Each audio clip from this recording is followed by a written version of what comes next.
I'm driving. I should not be doing this.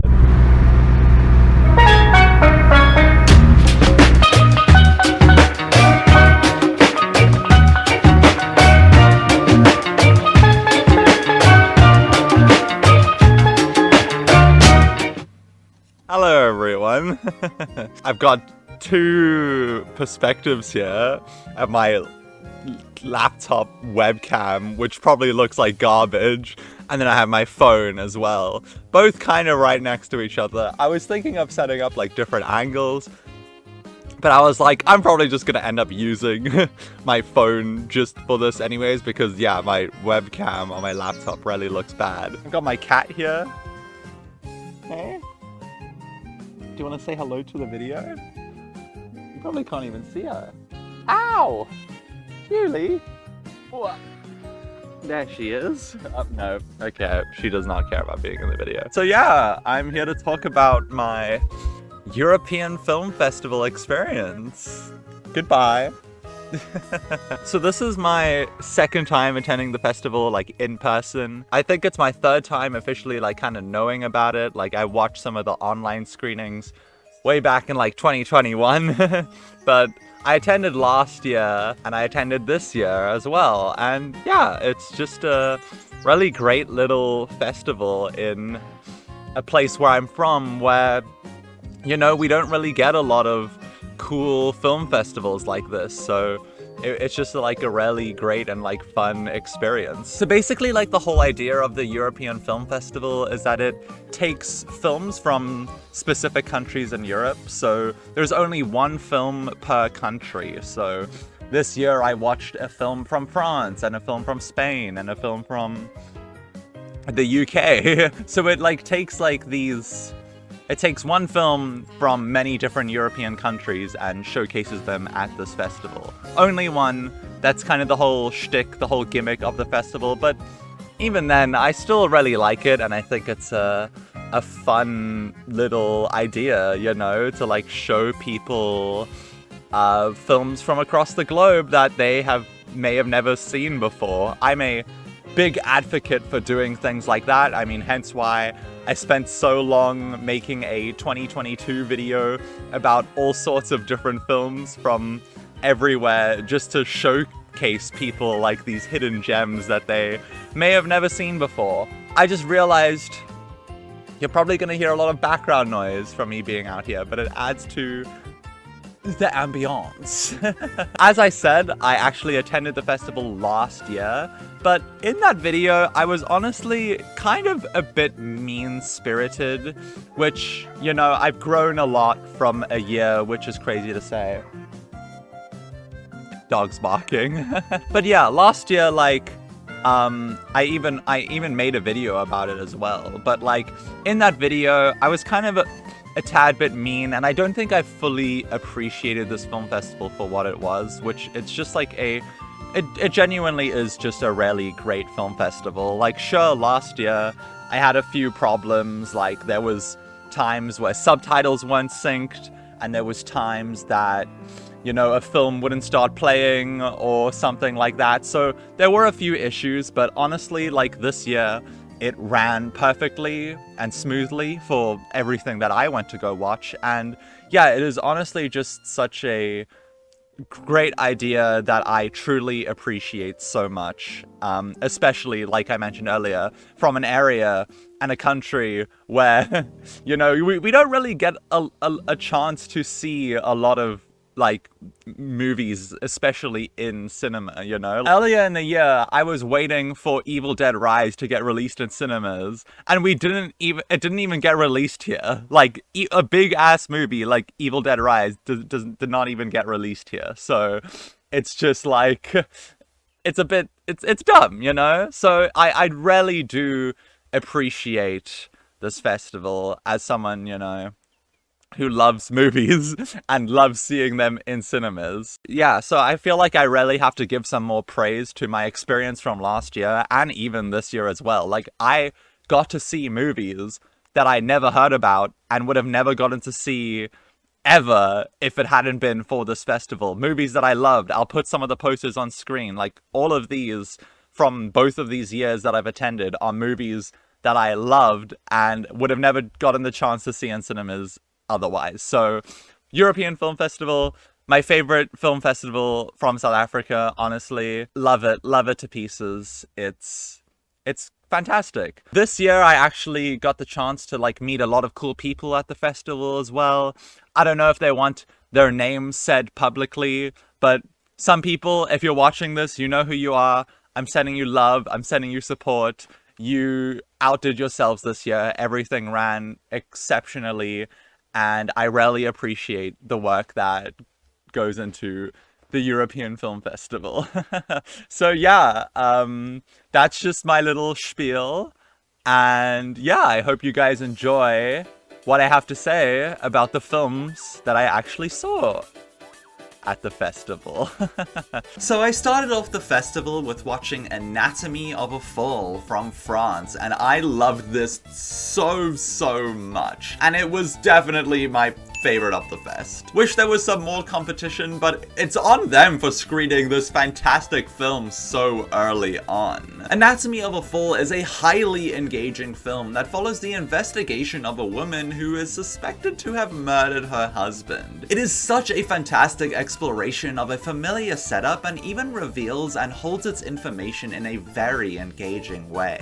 What I really adore about this film is that it takes what is essentially a courtroom drama and morphs it into a fantastic character study, stripping away the cliches and the boredoms of a courtroom setting and actually spending time and developing the characters and their situation outside of the courtroom. And this film is carried by its performances and character work, showing perspectives from multiple people involved within this case in a very gripping manner. Sandra Hüller is fantastic in this film and conveys this sense of determination perfectly. And this film also delivers a slew of phenomenal performances in terms of its supporting cast. Apart from Hüller herself, this film managed to provide some truly emotionally captivating performances from a child and even a dog. The performances and mystery elements and character work of this film are what makes it truly flourish, and it tells such an interesting story of context and perspective,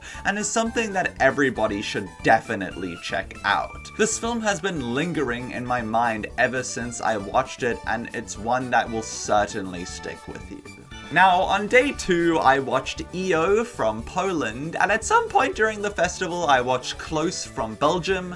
I forgot to write down which day though, because it was an online version. But yeah, the reason why I'm mentioning these two films together is because I have already expressed some deeper thoughts on both of these films in my Best of the Year 2022 list. Another reason why this festival is so great is because I get to put stuff on my Best of the Year lists that otherwise I wouldn't have had the opportunity to see in cinemas. But yeah, both of these films are great for their own reasons, and you can hear my extended thoughts of them in that video. On this day, I also watched a film called 20,000 Species of Bees, which I liked. Hello. I just watched the movie with the bees and I'm like dressed up as a bee. Like, I just thought that was a very important statement I had to say. Yeah. This film is about a young child who is having problems with their identity and starts to realize that she is trans. And as a trans woman, this should have been everything I could have ever wanted from a film.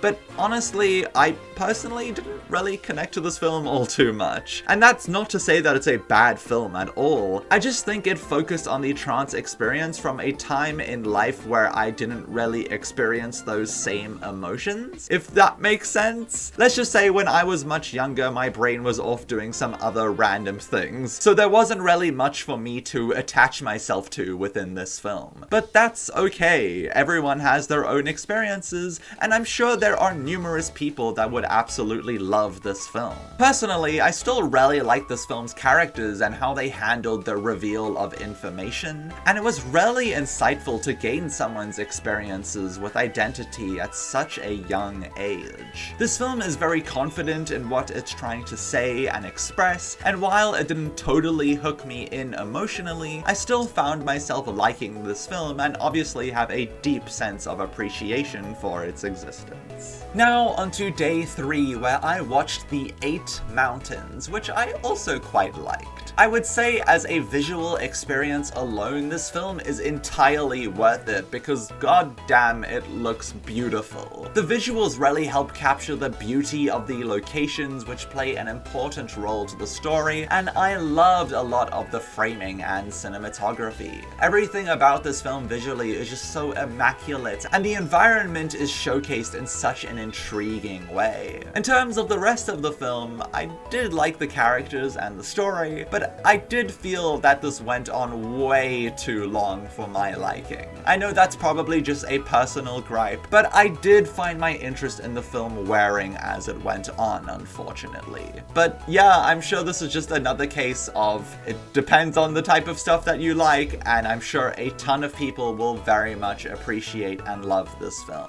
Now, day 4 was an eventful day for me because I was going to be spending a grand total of 5 hours in the cinema. Not like 5 hours with a break between the movies and some time to chill. No, nothing like that. Because this was the day where I went to watch Killers of the Flower Moon along with the festival movie, which was The Teacher's Lounge from Germany. And I watched these movies completely back to back. I literally had like 5 minutes in between to refresh myself and pee before I had to go right back into it. But despite how exhausting that all sounds, I still had a really great time and thought The Teacher's Lounge was a great film. I feel like every year in the past few years we have gotten a really solid flick about school children. In 2021 it was Playground, in 2022 it was Close, and this year it was The Teacher's Lounge. And all 3 of these films I actually watched at the European Film Festival. The Teacher's Lounge is a really good exploration of the dedication of teachers in an unforgiving school system, as we follow a young teacher who tries to uncover a mystery of suspected theft. And this concept leads to some very interesting places. I really appreciated all the performances from this film because everyone does a great job, including the pretty big cast of younger actors. Visually and tonally, this film is also really great, and I like the use of this constricted aspect ratio. It very much resembles a confined classroom box. I remember the music to this film also being very well utilized and fitting the tone of certain scenes extremely well. I feel like I'm dancing around certain aspects of this film because I don't really know how to talk about them without spoiling, because let's just say this film does take quite an unsuspecting approach to its story based on its quite simple premise. So all I can really say is just go watch it if you have the chance. It's interesting and compelling, and while I think the ending was a bit abrupt and absurd, I still think it has a lot to say. So